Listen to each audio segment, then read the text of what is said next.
We're going to go ahead and get started.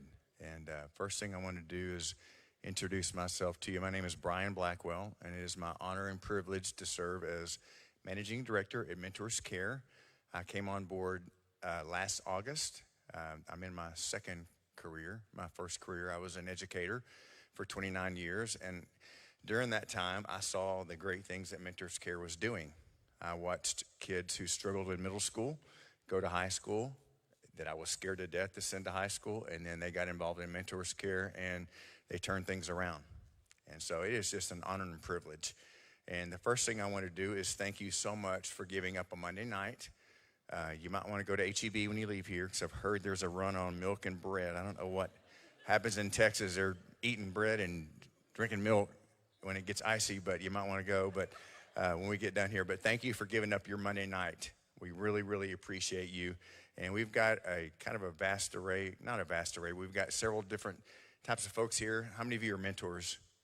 Just thank you so much for what you're doing. Thank you. You can't have a great mentoring program without great mentors.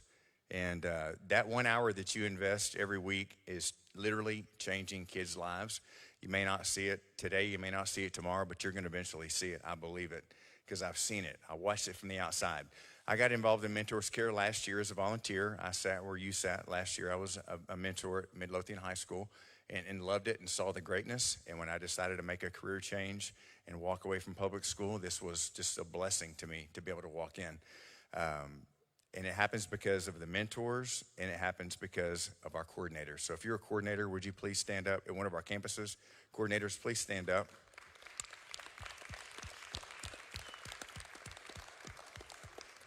Thank you for that work. You're changing kids' lives. We appreciate the work that you guys do. We also have some school administrators here with us, so we appreciate you guys being here. If you work in public education or have worked in public education, just raise your hand and wave at me. We appreciate the work that you guys. We got some coaches here. We've got principals. Thank you so very much. We also appreciate our sponsor tonight, Bright Pools. I have known Justin Bright since he was a struggling college student at Texas A&M University. Nobody whooped. Oh, I thought that was going to happen. But I've watched him go from a young kid who was working almost full time and going to school and borrowing all the money he could into a great, great business. So it's been awesome to watch this young man grow. So we appreciate Bright Pools so much for agreeing to be our sponsor. When I talked to Justin, he was like, absolutely, I want to do whatever I can to help kids. And so we're thankful. And I'm excited about tonight. I'm excited about the work that we're all doing together as a Mentors Care family. I'm especially excited to get to hear a speaker that I've not heard in a while, Dr. Eric Cupp. If you've never heard Dr. Cupp speak, you're going to walk away. You're going to learn something, and you are going to walk away inspired, because that's the best way. If I were to describe him any way that I could, he's inspirational. He is a convocation speaker for public school districts all over the state of Texas. He is an education consultant for school districts all over Texas. I watched the magic that he works with kids for years. As a middle school principal, we had a group at my school. It was almost kind of like Mentors Care, but it wasn't. It was way different. We had about 25 to 30 kids who were at risk, just like our Mentors Care kids, many of them. And he would come in and work with kids who had broken homes, kids who struggle with school, kids who struggle with all kind of stuff, behavioral issues. And he would meet with them one time a month. And that one visit a month impacted those kids. And we call them Cupp's Kids. And it just really had a huge impact on our school. And the best testimony I could give was I would target a kid for Cupp's Kids, and I would say, hey, buddy, I'd walk up to one of my students, hey, I want you to go talk to this guy. And they're like, they're looking at you like, why am I going? Is he a shrink? What is it? No, he's not a shrink. He's gonna talk to you about life and help you. Well, I don't want to go. And I always said, well, you go talk to this guy one time. And if you don't want to go back, you don't have to go back.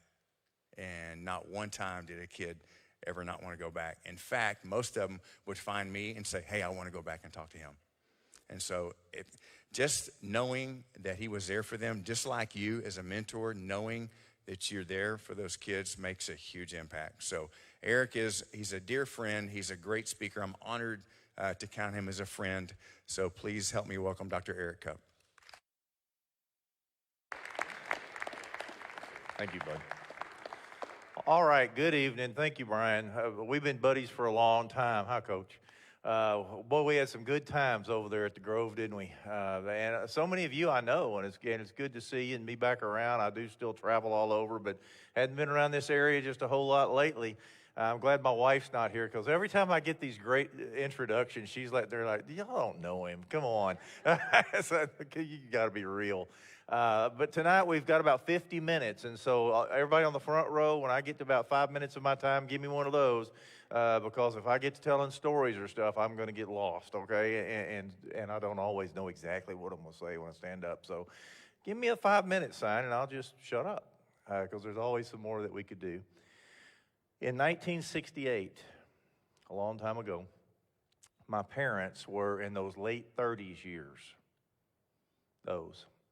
right at that midlife crisis year, defining intimacy in your marriage, and all of a sudden some priorities can shift in those years if you're not careful. And my parents, who would eventually stay married for a long, long time until their death, had a lot of troubles, and they let them go to seed, and so at nighttime they would fight. And when I say fight, I meant fight. I'm talking about screaming, yelling, saying the most harsh things you can say to try to tear somebody down, breaking stuff, and sometimes even physical. And so I would sit in my room, and I was 9 years old, and I was a church boy, so I'd pray, and I'd say, God, please make them quit. And they wouldn't quit. And eventually it would get where I heard that maybe if you prayed on your knees, that was better. So I'd pray on my knees, and I'd say, God, please make them quit. They wouldn't quit. They'd just keep going.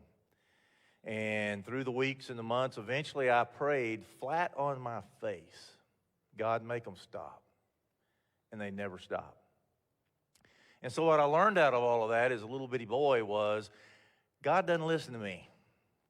And if even God won't listen to you, you must really be a worthless human being. And so that became very entrenched in who I was, that God doesn't listen to me, God doesn't care about me.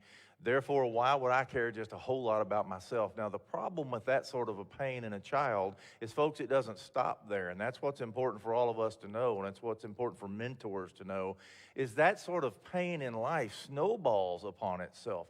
So Mom and I left in the middle of the night one night, and we went to a new town, and I started in a new school. Well, I was so emotionally screwed up, and I had so many physical problems from the emotional stuff happening, that I didn't do well in school, and I didn't invest in school.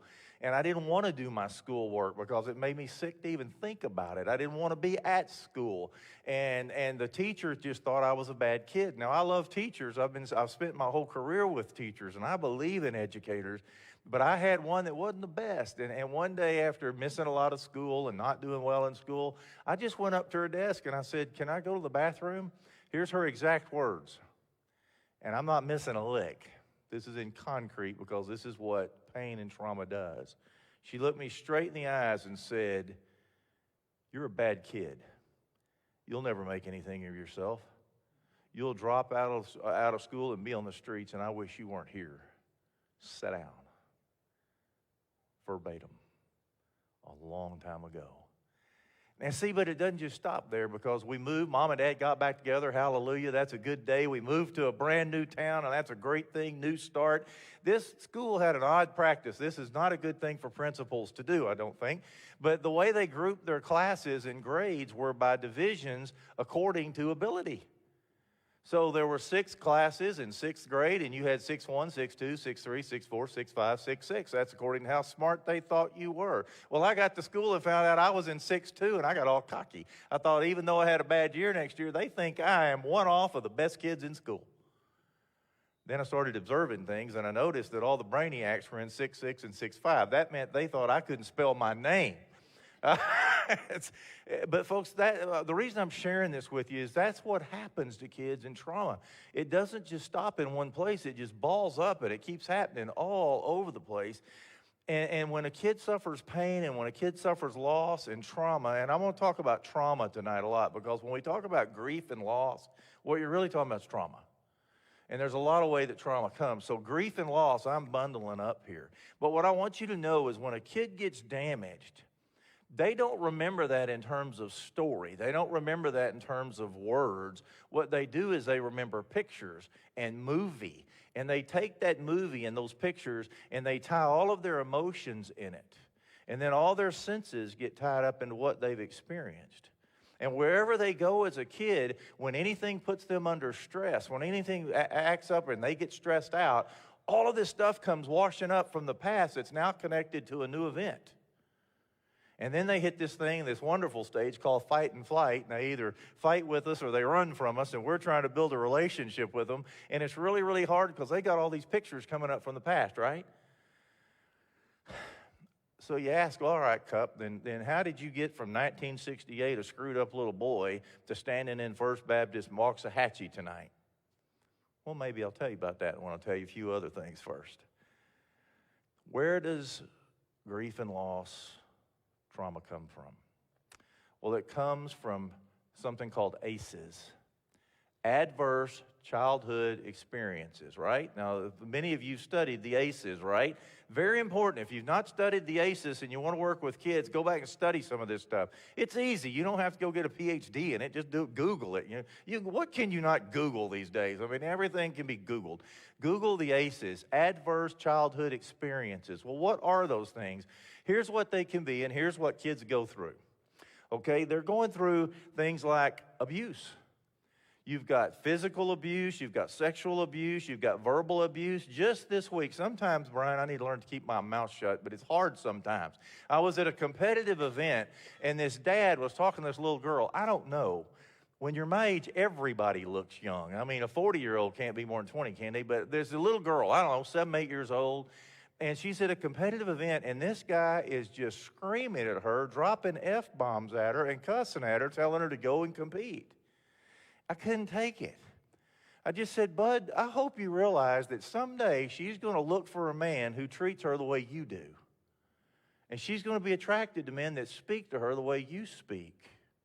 He didn't like that, but I'm too old for him to want to beat me up, so he just cussed and walked off. But later on, blew my mind. His wife came to me later on and said, thank you. He needs to hear that, and he won't listen to anybody. But thank you. Well, you've also got, in the ACEs, you've got neglect. You've got things like emotional neglect. Kids that never talk to an adult. You'd be surprised at how many of the kids come to school, never have a conversation with their parents. They never talk through problems with their parents. They never get an adult perspective, or at least a healthy one, on their problems. So they're suffering from emotional neglect. It's the kids that the ball game, there's never a parent in the stands for that kid. There's never anybody encouraging them. There's, y'all are from all over, but I live over in Midlothian. Every day at lunch at Midlothian, especially the junior highs and high schools, you got kids who have delivered Chick-fil-A, right? They go to the front and their mom and dad deliver them food every single stinking day. And you got other kids that nobody ever even thinks of. If they eat, that's fine. If they don't, okay. So they get this neglect, and it's hard. And these are my kids. It's hard to learn when you're cold. It's hard to learn when you don't have shoes. Or you're trying to think about you're supposed to compete in a ball game when you don't even know if you have what you need to even show up at the ball game. Well, so among the ACEs is things like this. You've got mental problems at home. When you're living a home with mental disorders, and that's not to judge anybody, right? I've never looked down on anybody with a mental disorder. Holy smokes, it's not like they chose it. But when you're raised in a home with mental disorders, that's difficult. That brings on grief and loss and trauma. When you're raised in a home when there's fighting going on, when there's physical abuse, when there's alcoholism, when there's addiction, when there's divorce. Man, I wish I could clean that one up. I wish I could make divorce easier than it is. I wish I could say it didn't hurt kids, and after all these years, we're so enlightened that it doesn't, but it does. It just breaks them because they don't know what they can count on, and now they don't see somebody as much as they used to see them, and sometimes they get used as pawns. And then, of course, with grief and loss, there's death. When you lose that spot in the family system and you don't know how to replace it. You can replace it. Well, here's the truth. In our society, nearly everybody has had one ace. Okay, can we be honest in here? How many of you have had at least one ace in your life? out of everything I just ran through, okay? Yeah, you got the ACEs. All right, 1/4 of all people in America have had at least 3. Now, I won't make you raise your hand there because that may be painful. But 1/4 of most people, of all people, have had at least 3 ACEs. Now, here's what that does. When all the ACEs come together, what you get is it's called toxic trauma. And so now you're in a world where you've got this toxic trauma, and it's bigger than just simple grief and loss, because what this does with toxic trauma is it sinks beneath your skin, and it makes physiological, biological, psychological changes in you. That's what toxic trauma really does. And so now you've got obesity. As a result of the ACEs, as grief and loss, you see childhood obesity. You see a lot of eating disorders. You see girls and boys, but especially girls, that start cutting themselves. One of the most poignant things I've ever heard in my life, I asked a lady one time, she was a cutter in school, and she had a lot of scars. And I was curious, we were friends, and I just wanted to hear from her perspective. I said, can you explain to me, and now in all these years and looking back, why did you cut? She said the most poignant words I'd ever heard. These were the only scars I could ever watch heal. Wow. And see, sometimes as mentors, and that's why you're so important, and adults that care about kids are so important, sometimes you reframe the way you see things. You look at a kid that's cutting themselves, and you realize what that kid really is. You're looking at a champion. You're looking at a kid that is finding any solid way they can to find a reason to live and not kill themselves. And that's just a little bit better than killing themselves. Now, I can give them better options than that too, but I'm looking at a survivor, not a quitter. And when you got the ACEs going on, sometimes you get depression, you get suicidal ideologies, you get suicide, you got kids that can't do well in school, that are failing all their classes. You get big dropout numbers. You know, how many of you are mentors? I didn't turn around when Brian said that. How many mentors do I have in here? Yeah, how many of your kids struggle with their grades? All of them. I mean, they struggle with their grades. Why? Because their grades aren't the most important thing in their life. They're in survival mode, and when you're in survival mode, Algebra 2 is just not all that important to you. I'm sorry, I mean, it's just not. And so these kids are in survival mode. And when you've got the ACEs going on and you've got these biological changes going on because of toxic trauma, something else you see in kids is they form toxic relationships. Isn't that amazing?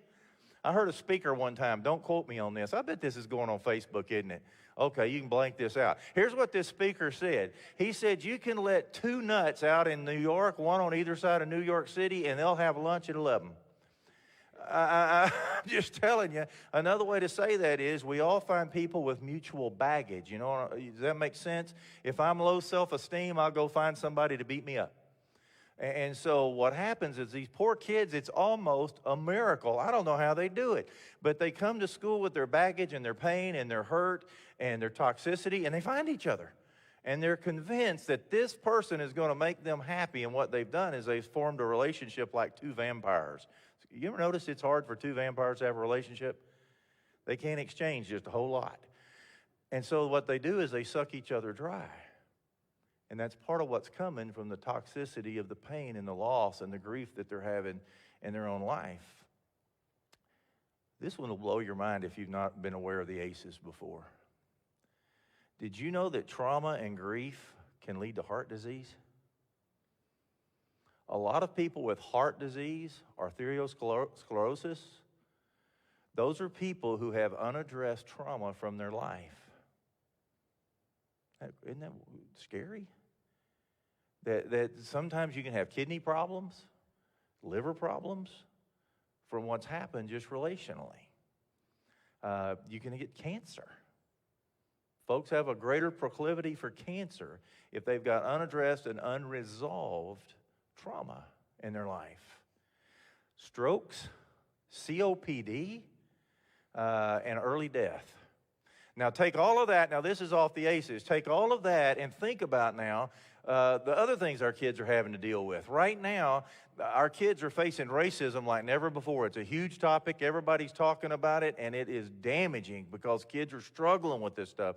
Think about what COVID has done to kids. Man, I'm on these campuses every day, and some of my campuses are inner city campuses. I got clocked 2 weeks ago by a kid. I broke up 3 fights at one school in one day, and I'm not even supposed to be out there in the halls. But COVID really did a number on kids. Just think about it for a minute. You remember when this thing first started?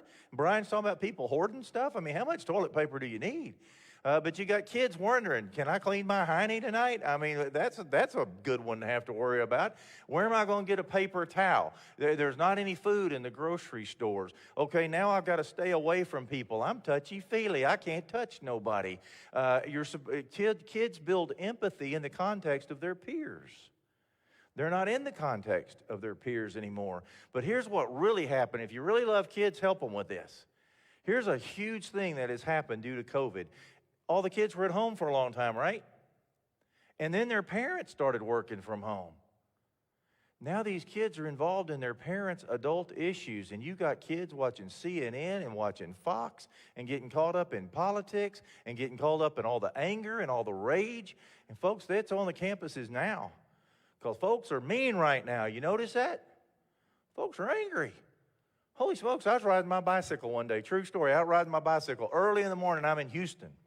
And so I got a bicycle ride in early. Obviously, my Achilles wasn't torn then. But I'm riding my bicycle. I stopped at this guy's yard. Gospel truth. On the side of his yard, there's this big old sign that says, "We are a God-loving, Bible-believing family." Yeah. This side of the yard says, F Biden. And so I'm just kind of giggling. I'm sitting at the stop sign, just kind of looking over and giggling. That guy was in his yard. He said, "What are you laughing at?" I said, "I don't know. That's just kind of a paradox to me. I don't know." And he told me to F myself, and I rode off. But that's where our kids are right now, and they're dealing with this stuff. Y'all remember junior high? What year were you guys in junior high? Give me years. When was anybody in junior high? 82? All right. 86? 75? 64. There you go. Ding, ding, ding, ding, ding, ding. You just won. All right. When I was in junior high, here's what I knew, okay? Here's what's going on in junior high when I was there. The Vietnam War. I did not know where Vietnam was. I knew that hippies didn't like that war. And the hippies were the guys that left my little West Texas town, short hair, and came back with long hair. It was an amazing phenomenon, but they all did, and they didn't like Vietnam. That's all I knew. I knew that the Dallas Cowboys played in the sorriest Super Bowl that has ever been played against the Baltimore Colts, and they lost 16-13. Look at the stats. It was horrible. And I heard of a thing, that when I was in junior high, this was happening, many of you, Watergate. We got a president that's going to choose to resign. If you'd have asked me, what is Watergate? I said, I don't know. Something in a swimming pool? I don't know. What I knew in junior high was that I really enjoyed sports, and I had a cute little girlfriend that I never spoke to. We would break up in 2 weeks, and I wouldn't speak to her either. That was life. I didn't watch the news. That's what parents did. You had to be inside to do that. But these kids are just immersed in adult stuff. It's killing them. So all this stuff I just shared with you, okay? I want you to ball it all up now. And all this toxicity and all this grief and all this loss and all this trauma is boiling over. Here's what that's like. Put your car engine on red line RPMs in your driveway and leave it that way for about a week. What's it going to do to your car? It'll never make the week. That's where our kids are. All right, now, I don't think you came to just hear about trauma and all that and hear all this intellectual junk. Okay, I don't think that's exactly what you want to hear today. Are you more interested in what do you do about it? How do you help them? Okay, then take the baseline. That's where they're at. Let me kind of share some things with you to help them. How much time I've got? 20 minutes. Oh, okay, we're doing good. Here's what I want you to know about all this. Trauma and grief and loss is created by relationships. That's tough, isn't it? That makes you look forward to marriage. Trauma, grief, loss, those are all created by relationships, and healing comes through relationships. There's a secret. There's your mentor. There's the one that cares. That's what grandpa does. We were up here talking about granddaughter just a second ago. That's what a granddad does. That's what a friend does. That's what a neighbor does. Healing comes from relationships. You wonder why I'm standing here? Well, I'll tell you the rest of the story. You know the teacher that told me, I don't like you, you're a bad kid? There was another teacher in that school. She was the music teacher, and she was a hippie. She had super long red hair, wore these cotton Mexican-style dresses, leather sandals every day, smoked. I didn't even know a woman could smoke. I thought that was against the rules. She smoked, and the other teachers hated her. I was this observant little sucker. I mean, I never missed nothing as a kid. None of the teachers ever spoke to her, ever, and she never went to the teacher's lounge. And I was scared to death of her, too. Never spoke to her. But one day at music, she said, Eric, you want to walk home from school with me today? Now, see, the rest of the story is I got beat up every day at that school. I got beat up before school, during school, and after school, every day without exception by about 5 guys. So when she said, do you want to walk home with me? I said, crap, yeah. I mean, that's out of a beating, man. I'd have walked home with Hitler. It didn't matter to me. Yeah, so I walked home with her that day. And in her little apartment, she was a single lady, poured me a Coke in one of those ugly yellow glasses like they had in the 60s, looked like they were melted glass or something. And she started teaching me music. Every good boy does fine. First day. And she taught me music stuff and called me up. And she said, you better go home. Your mom will be home in a minute. And I said, all right. And when I got to the door, she said, just a second. Yes, ma'am. You want to walk home with me tomorrow? Yeah. Every day for the rest of that school year, she walked to school. She had a VW Beetle, but she never drove it again. She walked to school in rain and shine and cold so she could walk home with me. And every day she taught me English and math and history and science and spelling. But more important than that, every day she hugged me. And she unabashedly told me she loved me. And she told me I was smart. And she told me the other teacher was a liar. And she said it just like that. When it came to field day that year, I didn't sign up for nothing. You remember field day, when the good old days when you actually competed? You know, Miss Children, my greatest disappointment at Mountain Peak was the year when they couldn't throw the baseball anymore, and because you got to have everybody be a winner, so they threw rubber chickens. Remember? And Parker, my boy, was looking forward. All he wanted to do was win them awards that day, and he gets out there and he looks at that bucket of chickens. I'll never forget his face. And he picked that chicken up and threw it all the way over the back fence and said, this sucks. Field day, I didn't sign up for nothing. That woman signed me up for every event there was. Every one, she put my name on there. And I won them all. And not one person congratulated me except her. She was at every finish line, every event, and she won my awards like a badge of honor. That's why I'm standing here, because of a teacher. Now, I'll be honest, the toxicity didn't wash out just because she loved me. It took a lot longer than that. It took years from some of her lessons to take place. She was long gone from my life, and I made a lot more mistakes, and the pain came up every time the movie started playing in a stressful event. That's what I call dark places. Every time a dark place came, man, the pain came back. But it eventually took because of her. You see, relationships are change agents, and adults can be buffers to the trauma. That's what you got to know. You can be a buffer for a kid for the trauma. So what do you do for them? I'm going to give you some things. Man, I wish I had you a long time. I'd teach you how to bless them. Everybody in here that's heard me before knows how to bless them. But here's 5 things you do for them. Hold on, I'm going to give you a lot more than this. But blessing them, here's what you do. Touch them.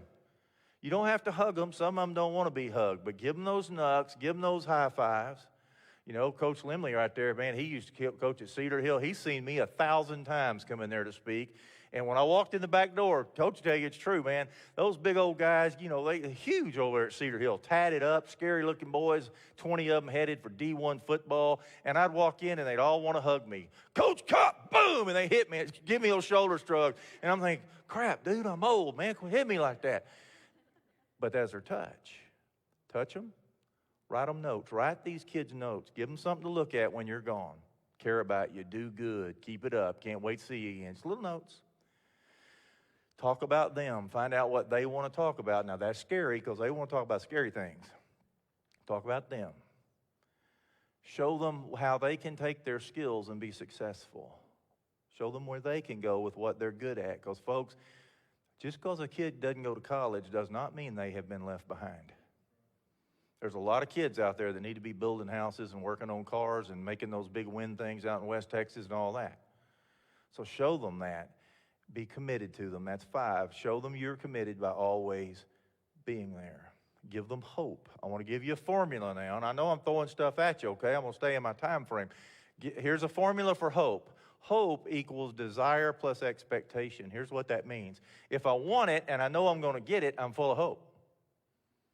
It's like that kid that comes in, man. He goes to his daddy. He's got 2 gloves, and he got him a ball in his hand. And he goes to Daddy. He says, Daddy, you want to play catch? Has he got hope? You better believe it. He wants to play with Dad. He's got desire. He believes Dad will. Hope is alive.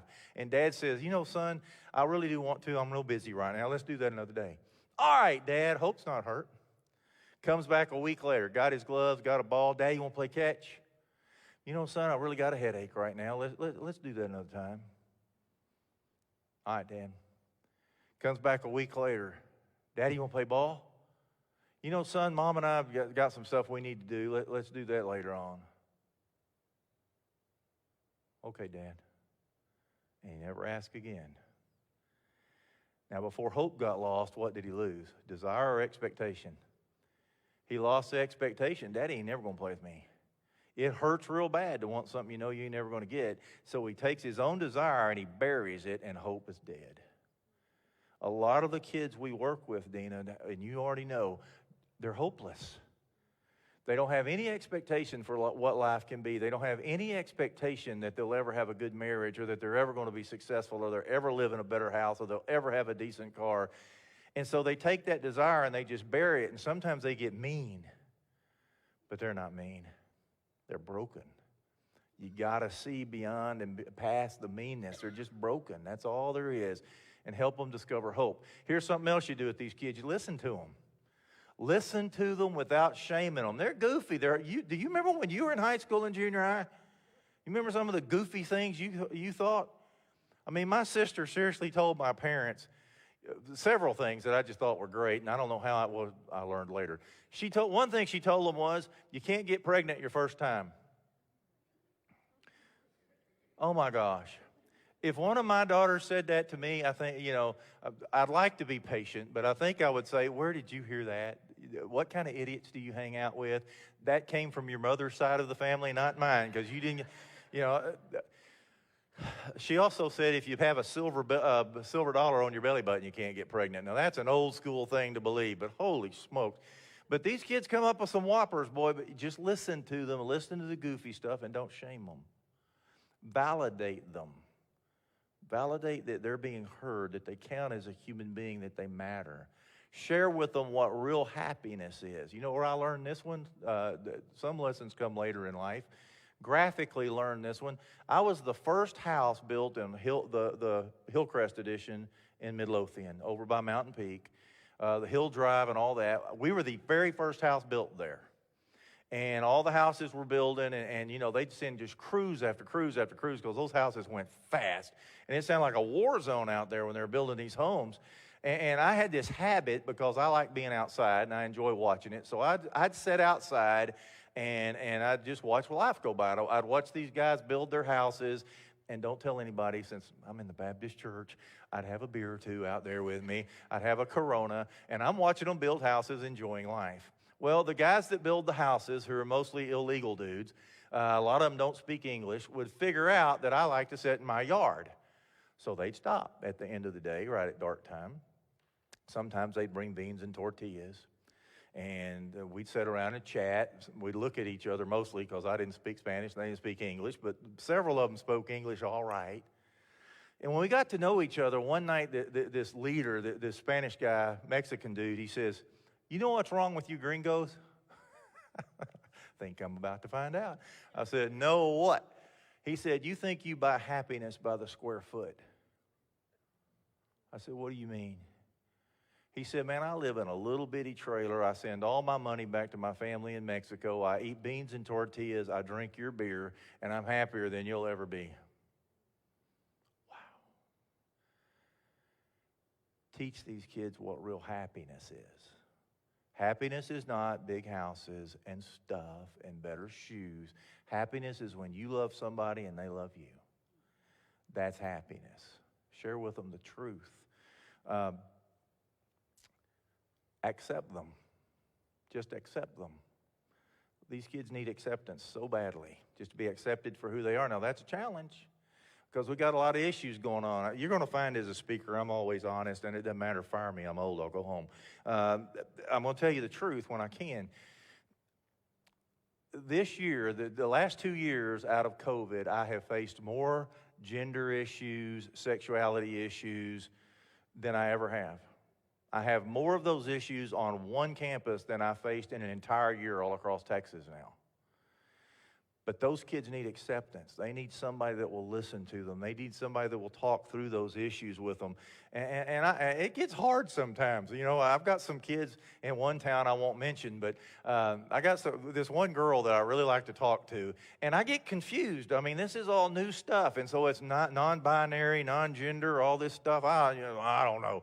And so it'll be, that's my dead name, and I had to learn what a dead name is, and that's my birth name. I got to know what a birth name, I got to know all this stuff. And then you can't be a girl or a boy, you got to be a they. And so I just get confused sometimes because they'll say, this is the dead name, this isn't the live name, this is the name I need now, they're coming over tonight, they are coming over tonight. And I'll just laugh sometimes. I'll say, will you give me a break?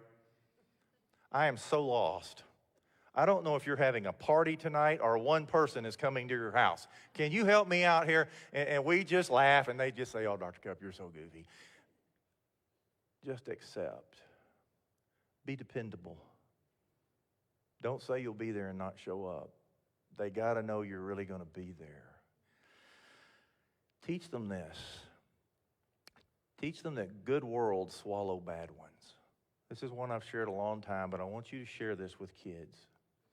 You see, it's like a fist. Some of these kids' worlds is tough, man. It's toxic grief, trauma, and pain. And it's like this fist. It's a bad world. And see, you can't change that. I can't make daddy not drink. I can't make mama not have a problem. I can't bring them back together. I can't change that. But I got a world over here I can control. I can control how I do at school. I can control how I do with my friends. I can control how I do with athletics. Now, I can get mad over here in this world and nobody would blame me. I can mess this one up royally and everybody say, bless his little heart, never had a chance, did he? And now I got two messed up worlds. Or I can teach this kiddo, give this one up. Give this one up. Let's build you something good over here. Let's believe in yourself. Let's rise above problems. Let me teach you a better way. Let me share time with you. Let me love you. Let me walk through things with me. Don't be honest with me. Let me help you. Let's build you a good world. And here's the promise. Good worlds swallow bad ones. Always. Good worlds always swallow bad ones. And sometimes folks laugh with them. Just laugh with these kids. They're fun. I got a kid at a junior high, and this kid, bless his heart, he's as ED as he can get. I mean, he just is. He's out there, and I like this kid, but he hates me. He just hates me. He hated me the first time he saw me, not sure why. So he's walking out of school one day, and I'm standing up front waving at kids and having a good time, and he walks up to me and flips me off, both hands. Gives me the mean mug look. He starts walking backwards like Clint Eastwood. And he walks smack into the wall. And I'm doing everything I can not to lose it. But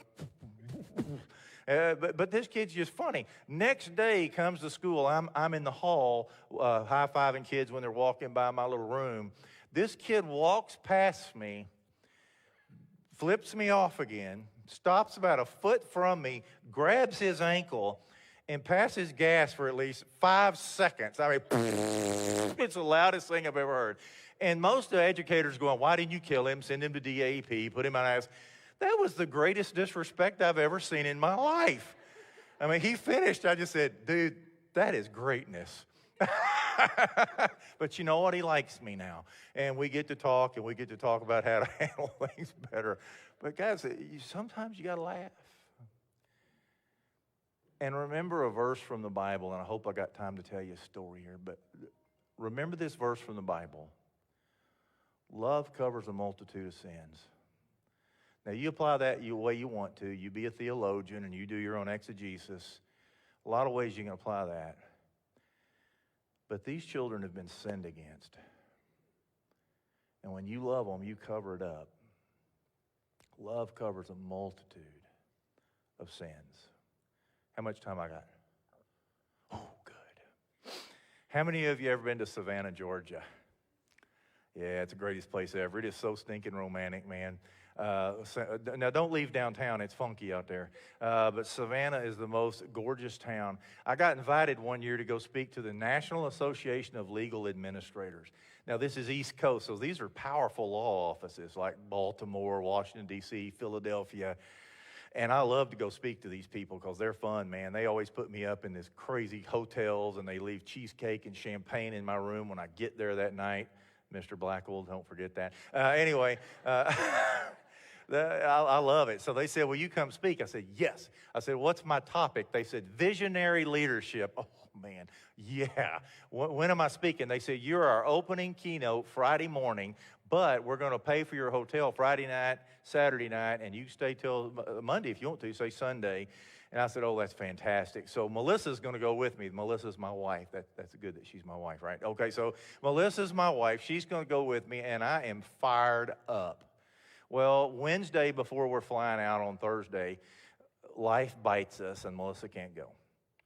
Well, so I call American Airlines and need to change my tickets, and they said, well, that's no problem, but it's going to cost me like $1,500 to change my tickets. I said, I don't think so. So I called Southwest, and I said, do you guys fly to Savannah, Georgia? No, but we go to Houston. This was the island hopping days, and we go to Jacksonville, Florida, and it's a short drive to Savannah, Georgia. It's a beautiful drive. I said, okay. I said, I want to leave Thursday night, last flight out. I want to come back Friday at lunch because Savannah's not fun by yourself. Okay, so I get to the airport on Thursday, and I'm pouting because Melissa's not going. I got a big stack of books. I'm looking at visionary leadership, trying to get ready to go. And the whole time I'm getting ready to go, there's 3 females. And I guessed correctly, it's grandma, who's really young to be a grandma, mama, who is super young to be a mama, probably a 7th, 8th grade girl. And they're obnoxious. And they draw attention to themselves. And about every minute or so, the grandmother or the mother will walk up to this little junior high girl and wrap their hands around her in big ceremony, throw their arms around her. You don't have to go. You know you don't have to go. We love you. You just stay right here. We'll cancel this ticket right now. And I am turning purple red. I'm so mad because I know what they're doing. They're shipping this young lady off, and rather than take responsibility for not wanting her, they're dumping all that shame on her as if it's her choice to leave, and she's going to carry that for years. And, ooh, I'm mad. It's not my business. I'm going to speak to the National Association of Legal Administrators, so I ignore them. Well, after a while, the grandmother comes and gets right in my face and screams at me, where are you going? I was kind of shocked. Boy, her breath was bad. That is a traumatic memory to this day. It is not in words. It is in vision and senses. It was horrible. And I said, I'm going to Savannah, Georgia. That's too bad. We were hoping you were going to Jacksonville. Well, what am I going to say? I'm going to Jacksonville. Good. This girl's never flown before. She's scared to death. Can she fly with you? Sure. All right, now this is different days. You remember the days of Southwest when they gave you groups to board on, 1 through 30, 2 through... Okay, I'm like A6. She's like D796. So nobody's going to switch with her. So I have to give up my A, swap with somebody who's extremely excited that we can get on together. And so we finally get on the plane, and we're on the back row, the ones that don't lean back, the very end of the plane. She's scared to death. I'm by the window. She's in the middle. There's a guy on the aisle. and I called him Chatty Cathy. Now, thank goodness for this guy. But I'm on the aisle. All I said to her when we sat down was, I said, you get in trouble at home or trouble at school? She said, how'd you know that, mister? Been around. Where'd you get in trouble? Home. Okay. Well, the guy next to her started talking. I swear this guy didn't breathe. It was like, he just talked the whole time. I looked at him like, dude, how can anybody talk that much? But he just kept her occupied, and I studied. Well, we get to going to Houston, and we got to change airplanes. And so I just told her, I said, look, honey, we're the last ones on this plane. We got to change planes. We're already late. I doubt they'll hold it. You got to stay with me. We got to run. Well, so we're running through Houston, whatever it was, Hobby, where we're international, I don't know. And so she's scared to death. So she's got a hold of my pants leg. It's like a three-legged soccer race. I'm running through this airport. We finally get to the new plane. We got on. Thank goodness it wasn't crowded. She's on the aisle. I'm on the window. Middle's open. Chatty didn't come. Thank God. And so we start. Got her something to drink, something to snack on, peanuts. And we just talked. I said, Mama, choose a man over you? How you know it, mister? Been around. Yeah, she did. She always leaves, and she leaves me with Grandma, but this time Grandma didn't want me. You're not going to visit, are you? No, sir, I'm going to live. Who you going to live with? My sister. She leave for the same reason you did? Yes, sir. She married? Yes, sir, just got married. You ever met him? Once. You scared? Scared to death, mister. Men hurt me. So we talked about her school, and I knew where her school was, and I knew her principal, and I knew several of her teachers. And so we're talking about things. Brilliant girl, just super sweet girl. She fell asleep, and so we flew on. I woke her up as we got close to Jacksonville. I said, all right, now, we're about to land. Do you have bags? And she said, yeah, I got bags. I said, do you know what baggage claim is? No. I said, all right, I'll go with you to baggage claim, okay? We'll go get your stuff. That'd be good. So on the way to baggage claim, I said, all right, does your sister know you're coming? I don't know. You got phone numbers? Yeah, I got phone numbers. You got a phone? No, sir. You got any money? No. You want to use my cell phone? That'd be great. So she calls her sister, and of course I'm nosy, so I'm kind of hunkering over there listening to her. And her sister answers. She knew she was coming, just didn't know when. She said, we'll be there in about 45 minutes, and so that made me feel better. So we went down to get her bags, and of course we're waiting at the baggage turnstile. And while we're waiting, I just said, can I say something to you? Yes, sir. This isn't your fault. You're thinking this is your fault. You think if you were a better girl, if you kept your room cleaner, if you did more, if you did your chores better, if your grades better, they'd have kept you. That's a lie, honey. This is not your fault. You are a great kid, and you got to believe that. You got to rise above this because you're going to be somebody. After I told her that, she just fell apart. I mean, just a blubbering mess, bawling and wailing. And I'm kind of holding her up, and I'm thinking, oh, holy crud. Somebody's going to think I'm hitting this kid in this airport, and her luggage is just going around and around and around and around. And finally, she got it together, and she said, mister, is this one of them miracles? I said, what do you mean? She said, like Lifetime Channel. I said, no, honey. I'm just an old man that's been around a long time. But there's been a miracle, and I don't want you to miss it. I'm not supposed to be here. I'm supposed to be on American Airlines landing in Savannah, Georgia with my wife needing a much-needed weekend. Somebody believes you're more important than me having a weekend with my wife. And me being here with you, that's a miracle. Now, I don't know what that kid's got to do in her world. I know this, she was going to be touched. That child was going to be touched that day. I think I'd have been struck by lightning if I'd have missed the moment. But the thing is this, she was going to be touched. The person that was at risk at that moment was not that girl. It was me. I was either going to write another chapter of my story or not.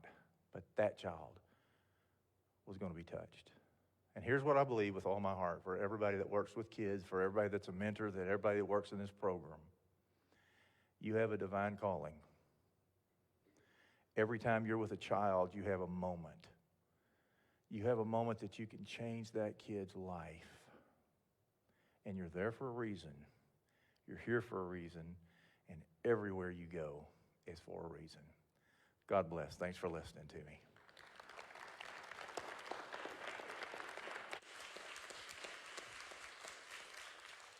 Thank you, Dr. Cupp. Each year as a team, we at Mentors Care pick a theme of things we want to work on with our kids. And with COVID, with all the stuff the kids are dealing with, this year's theme is grief and loss and helping kids be victorious over grief and loss. And that's what you do as a mentor. You help your kids. A lot of the stuff that happens to them is not their fault. I want to tell you a quick story before we show a video. I was at a wedding last summer, and I ran into one of my former students, which often happens. There's a girl named Sarah Sullivan, which kind of shocked me because it was a wedding in Dallas, and she was from Midlothian, and I think some of you may even know her. Great kid, had a really hard time fitting in middle school. She was kind of loud, kind of obnoxious, like a lot of middle school girls can be, but we struck up a conversation, and she knew I was about to retire from public school, and she asked me what I was going to do, and I said, well, let me tell you what I'm going to do. I'm going to work for this awesome organization called Mentors Care, and she lit up like a Christmas tree. She yelled, I was in that program in high school. That program literally changed my life. And so we got to talking about it and asked her who her mentor was, and her mentor was a young lady named Reagan Roberts, now Reagan Harrison. She's gotten married, and I worked with Reagan. We worked together for several years in Midlothian ISD. So we thought it would be really cool to let you guys see and to let our Facebook audience see what happens long-term with some of our kids. And so we've got a video to show you. It's awesome to see the impact that Mentors Care, the impact that her mentor had on her, and you can see her story now. Hope you enjoy it. My name is Sarah Sullivan, and I graduated Midlothian High School 2012, and I am a technology teacher now.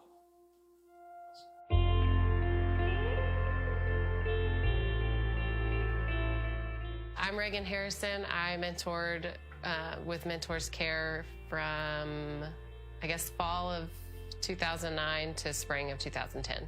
In high school, I struggled a lot academically. I felt like I always had to try 10 times harder to do the same work. I had a lot of trouble fitting in because I just felt like I didn't fit in anywhere. So my at-home life was just kind of lonely. I was raised by my stepmom and my dad. My biological mom wasn't always in the picture, and my older siblings had moved away to college, and I had a few friends, but you know, we're in high school, so everybody has different people, so I didn't have a lot of people to talk to, and I didn't have like an older influence or anybody to really speak to. I was pretty excited to accept a mentor, somebody that I could talk to and tell stuff to that they wouldn't judge me.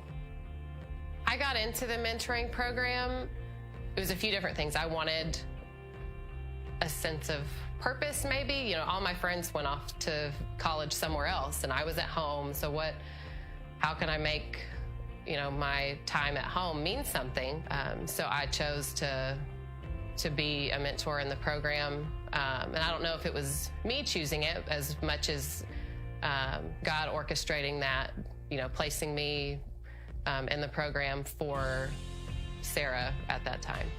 I dealt with my at-home problems and my academic problems, school problems by avoidance, not wanting to do my work and just bottling it up and kind of disassociating with everything going on in my life. I fell behind academically, or I went to hear things that probably weren't the best, going to parties and just doing whatever I wanted to as a teenager. Reagan was my mentor, and she just listened. I was a crazy kid in high school, and I would come to her with these crazy stories, and I just remember sitting in the library, and she would just listen, and she's like, and she would be like, now, Sarah, do you think that's the right choice? And I'm like, probably not. And she's like, yeah, probably not. And I had no one to sit there and talk to me like she did. You know, if I went to my parents with these problems, it was like, well, you shouldn't do that, and you should. It was more like getting in trouble, and she was there to mentor me and talk to me about the issues that I was having. She led me in the right place. She is a very kind person, very sweet. Her temper is just always very mellow, and I admire that about her. My relationship with Reagan was almost like a sibling relationship. I looked up to her. She didn't judge what I did. She always made sure to give me the best advice, no matter what her personal feelings were about the situation. Even after high school, she continued to be a part of my life through Facebook. I remember my son, I took his shoes off and I smelled his feet, and I remember they didn't smell like a baby anymore, and they smelled like stinky feet, and I was like, I need to slow down because I'm missing everything. Watching my mentor on Facebook, she went to college, and then she got married, and then she had twins, and I watched her on Facebook and was like, I want to do that. Like, I want to become a teacher, and I want to have, I want to be that. So absolutely, she helped me even after high school. After high school, I decided to go back to school and decided I did paraprofessional in Midland for a life skills class, and immediately knew that being in the classroom was where I wanted to be. And now I'm a technology teacher, and I am furthering my education and eventually want to become a high school teacher. I would say to anyone considering wanting or thinking about being a mentor, don't let anything hold you back from at least trying it. Whether you think you're not qualified, that you might not relate to your student, whatever student you get matched up with, there will be some type of impact made. And again, you don't know the impact you could make until you try it. Once they gain your trust, they're an open book. And so, even if you're 2 years older than they are, you can give them someone to look up to or something to look forward to, just to try to point them in the right direction.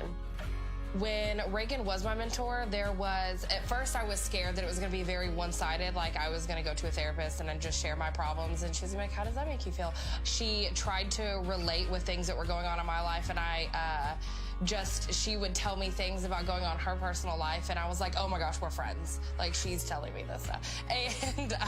And at the time, like I said, you don't realize that, like, the age difference isn't that big. Like, we could relate to a lot of things, but she was old enough to be able to give me good advice, and I look back now and I'm like, there's no way that we were only like a year or two, because I thought she was so cool, and I just remember being like, tell me everything. And I'm like, tell me what to do with my life. But yeah.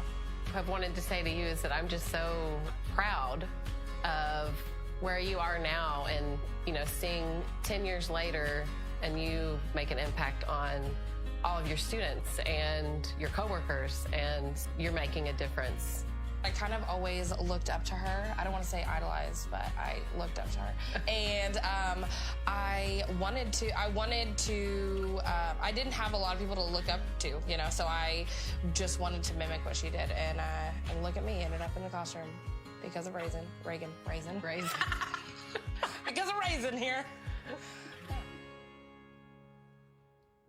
Several things stood out from that video, and a couple of those Eric talked about. Did you hear Sarah talk about how her mentor listened to her and her mentor accepted her? And Eric just told us that. And have you ever seen that video? Okay, so that's awesome. The third thing that stands out to me is the fact that relationship between Sarah and Reagan continues on to this day. And that's how many of you already have students who've already graduated that you mentor, and you still talk to them? And that relationship continues.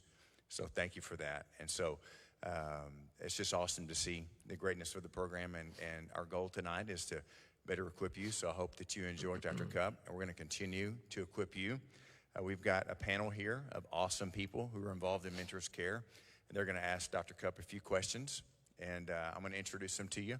Our first panelist to the left is Julie Wirch. She is the associate principal at Red Oak High School. And Julie is a huge proponent of Mentors Care. She's seen firsthand the work that our coordinator does there, Katrina Keener at Red Oak High School. And it's awesome to see what's happening there. Our second panelist is Eric Jensen from Maple High School. Eric is also, just like Julie, a huge supporter of our program, and I just love his attitude when I talk to him. It's whatever you need, whatever you need. We just love having you guys. Our third panelist is Richard Pena, and Richard is a retired police officer from Midlothian. He's also a mentor for us, and just got into the real estate game a while back. So thank you for being here as well, Richard. And then our fourth panelist is Karen Childers. Karen and I were colleagues in the school business together. Karen is a retired, she's a recovering elementary principal. I don't know if you ever really, she is a retired elementary principal, and she is also a mentor for us and does a great job. Has mentored several years for us, and she's also joined our board of directors recently. So we're going to let you guys ask Eric some questions. Okay, Dr. Cupp, we'll start here. What are some issues that students deal with pertaining to grief and loss that have been around for years? This isn't intimidating at all. Just sit up here and answer questions. Let me give a disclaimer first. That little boy that laid on the floor, I'm still him, and so I don't ever think that I have all the answers. What are some issues that have been around for a long time? Divorce has been around forever, and that really hasn't changed. Okay, there I came back. The way it affects children, that really hasn't changed. Drugs issues, things like that, those are all still going to be there. As far as on campuses, you know, we're struggling more than we used to, like with weed. That used to just be, that's just absolute anathema. Don't even talk about it till that's getting pretty much accepted more than it used to be. Certain schools it's not. And alcohol issues have always been issues. As far as on campuses, that stuff that's always been there, drugs, alcohol, sex on campus, the things that kids are dealing with at home, the ACEs, those are all just pretty much the same. They haven't changed. They may look a little bit different, but really the issues are all still there. You know, if I'm on a campus like Brian and others and Karen, you still have to deal with the persistent misbehavior things. I call those PITA kids, P-I-T-A, pain in the, you know. Anyway, you still got a lot of PITA kids running around, but those things have not changed at all.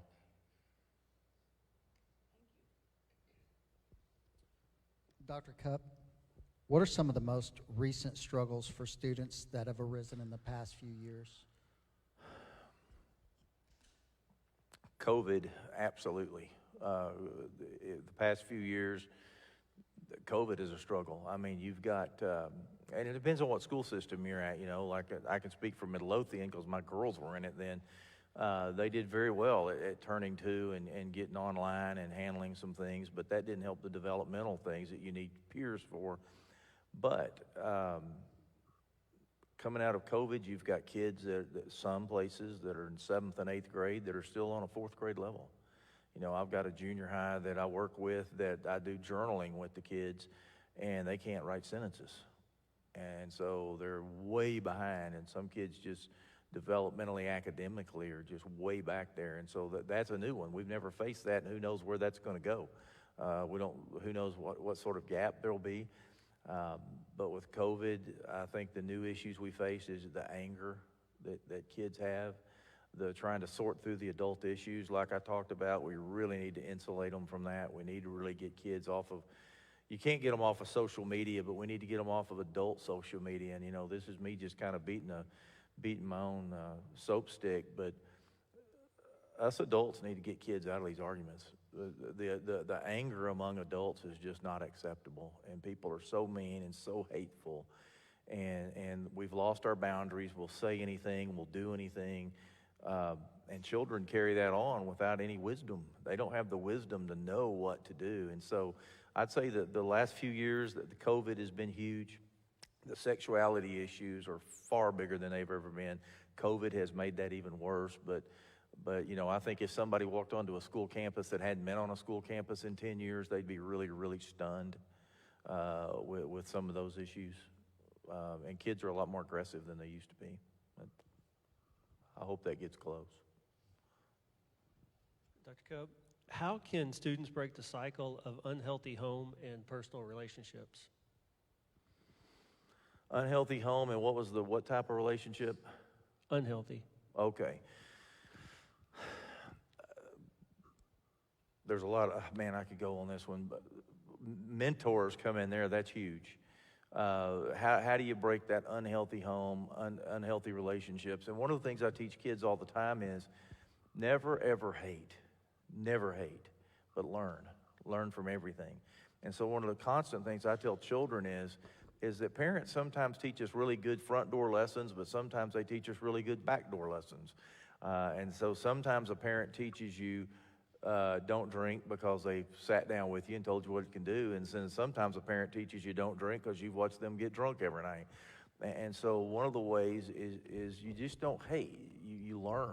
You always learn, and you learn from all adults, and you pick and choose as you go. I want some of that, and I don't want that, and that's the purpose of dating for kids. I'm always saying to them in high school, you're not going to marry the person you date in high school. The odds are about 1 in 100, but you want to learn all the way. So how to break the cycles, a mentor can step into that and help them identify and help them, because a lot of times a kid knows they don't like something, but they don't know exactly why they don't like it. When you can process with them and talk about how to break the cycle and what a cycle is and explain it to them, you can break it down. And the other thing that I tell kids all the time is that there are children that can walk out of high school, get married at 18, 19 years old. Now, that's probably not what you want to do, but they can pull that off. They've seen a healthy mom, they've seen a healthy dad, they've seen a healthy relationship. Yeah, they're going to struggle because they're going to change a lot, but they can probably pull it off. But there's other kids that have been through so much trauma, so much grief, they need to wait, and they need to slow down because they've got a lot of learning to do. And I try to help them realize that there's really not any pixie dust to relationships. It's not you're just naturally good at it or you're not. It's all in books. And if you didn't get the model at home, you can learn. You can go read books. You can Google. You can learn how to do things. But a mentor, to me, a mentor just breaks all that. It just helps you take the cycle away. And along the lines of, I'll say this, I'm constantly telling kids that life can really damage, and parents and adults can mess up your first 18 years, no doubt. And I can't always fix that for a kid. Adults can mess up 18 years. But you get 65 or 70 after that, and only you can screw that one up. So don't let the 18 mess up the 65. And so let's create a better 65. Dr. Cupp, first I'd like to publicly apologize for the chicken throwing at the field day. I don't know if they're still doing that or not, but sorry about that. Tell Parker I apologize. Okay, I'll tell Parker you're sorry. My question's a follow-up pretty much to the last question. What advice would you give to kids who are in an unhealthy home? I think I would camp on the same thing, is do not hate, because hate becomes a cancer that will destroy you. You just cannot let hate enter your life. And you learn, as difficult as this is, a lot of the kids from unhealthy homes are parenting their parents instead of the vice versa.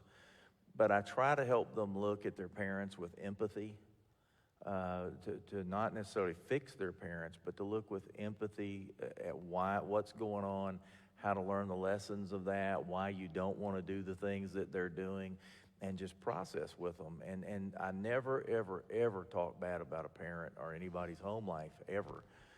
But I don't mind processing the dysfunction that they see. And say your question one more time to me. What advice would you give to students or kids who are in an unhealthy home? I'd still go to that 18 and 65, that you've got 65. And I'll just tell you a tale about that one. I often tell children that they've got to hold their breath. And I acknowledge that that's not fair. Some kids don't have to hold their breath. Some kids have the perfect life. They have perfect Christmases. They have perfect home. Mom and dad are there. Mom and dad take them to church. Mom and dad are all their events. They're going to get a car at 16 years old. They got a college fund set up. Other kids don't get that. Other kids don't even get close to that. And what I tell them is, kiddo, you're probably going to have to hold your breath, and I'm going to help you. I had a girl. She's 23 now. I got her in 6th grade.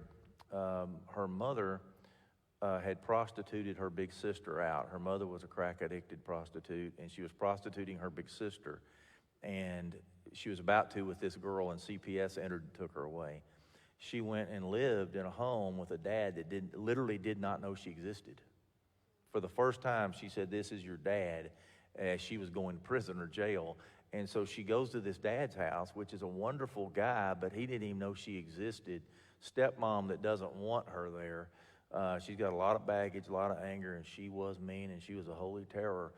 But I told her first year that I got her, sweetie, you got to hold your breath.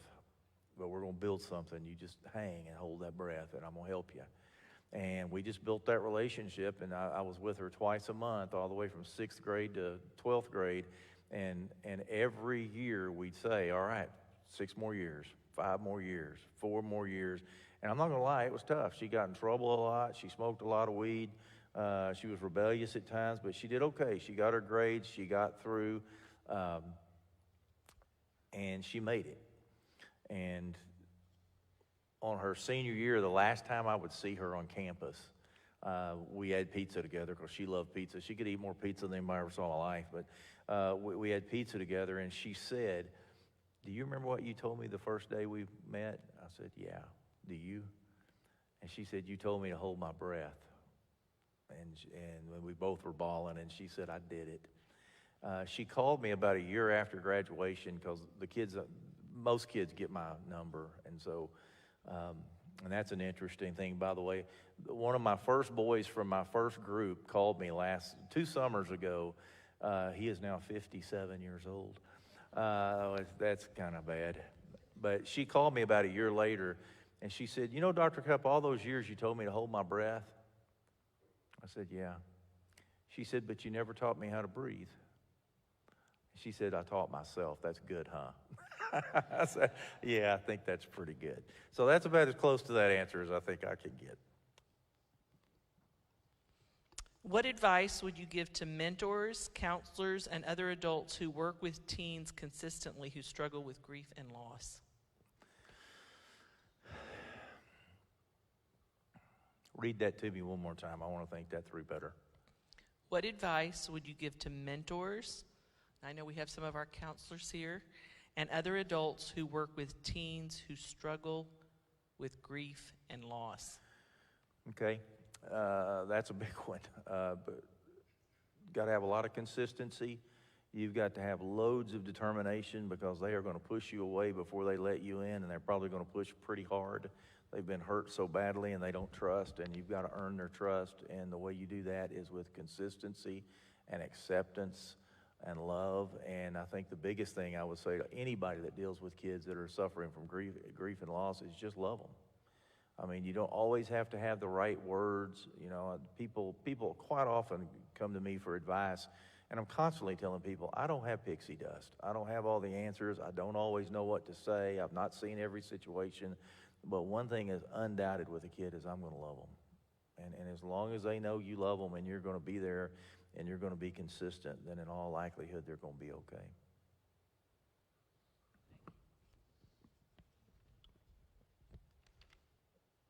Dr. Cupp, what are some key principles to remember for anyone who wants to live a victorious lifestyle? Wow, now you're going to make me go preaching. What would be my advice to people that want to live a victorious life? Well, for one, make the main thing the main thing. Never forget your priorities. Don't ever forget what really matters. Don't forget, and that's people. People are all that matters. You're not taking anything else with you. You're not taking a house with you, a car with you. You're not taking any money with you. The only thing you take with you after it's all said and done, and I try to remind myself this a lot, is the only thing that matters about me when I die is the ripples I made in the pond. That's it. The rest of it is worthless. And so it's the people you love, and it's the kids you love, and it's the relationships you make.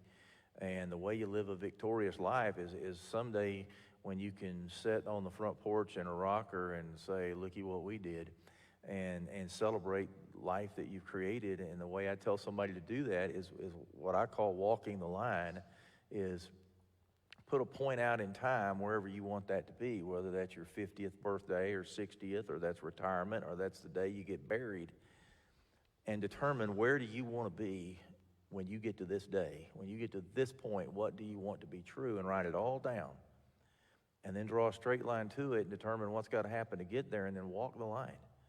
And when you make decisions that aren't on that line, you'll know and get back to that line, because that will be your corrective. But determine what it is, where you want to be, and keep people at the foremost. And I think another thing I'd say to somebody is, remember, it's not about you. As soon as it becomes about you, the victorious life is kind of gone. So.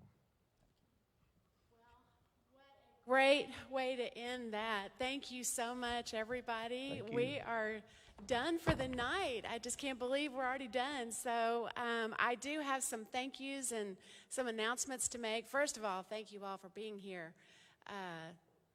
I know y'all were taking notes. Mental, writing them down. I mean, these are gems. I cannot thank you enough, Dr. Cupp. But I do want to let you all know, before you leave, out in the foyer, please stay and ask questions and talk among yourselves. You don't have to leave. It's okay. But we do have a special guest. Do we have Sean Williams in here? Is she here? Okay. There she is. Okay. She has a table set up in the back. They're and her associate. They're from Region 10. They're educational resource clinician. She's with Region 10, but employed by the North Texas Behavioral Health Authority. She's here to answer any questions that you have if you're in education, or if you just want to ask her some questions. We went over a lot of information tonight, and as you know, we're living in different times. We need as much information as we can get to help these kids that we love so much, and one another. Whatever your rim of influence is, man, we need to learn. We need to learn from one another and grab as much information as we can. We also have our tent out here at Mentors Care. We have some of our staff, if they're wearing this lime green shirt, which you can purchase if you would like. We would love for you to ask any questions. If you have any comments, or if you just want to share what's going on with you and your student, that would be great. So we have several thank yous. We want to thank our panel. Round of applause. Thank you so much for being here. These are all amazing people that love kids, and they invest fully and in so many different ways, more than you know, and I'm just so thankful for each one of you. Thank you for being here today. Thank you for First Baptist Church, and for this beautiful facility, allowing us to be here, and our sound tech back there, and helping us with Facebook Live. Yes. So we are going to keep this message. We have it on Facebook. We're going to keep it there. If you want to share this with your family and friends, please do, especially if people think that they might want to mentor. This is great information. We want to thank Niagara Water, Mama Bear Sweets. You each have a cookie that has been donated. We hope you enjoy that, with the Mentors Care logos. Bright Pools for making this event possible. Our Mentors Care staff and our board that is also... we couldn't do this without you guys. I almost get choked up thinking about it, how much they love the kids, and they're in the trenches doing it every day, and they're just amazing. You're my heroes, guys.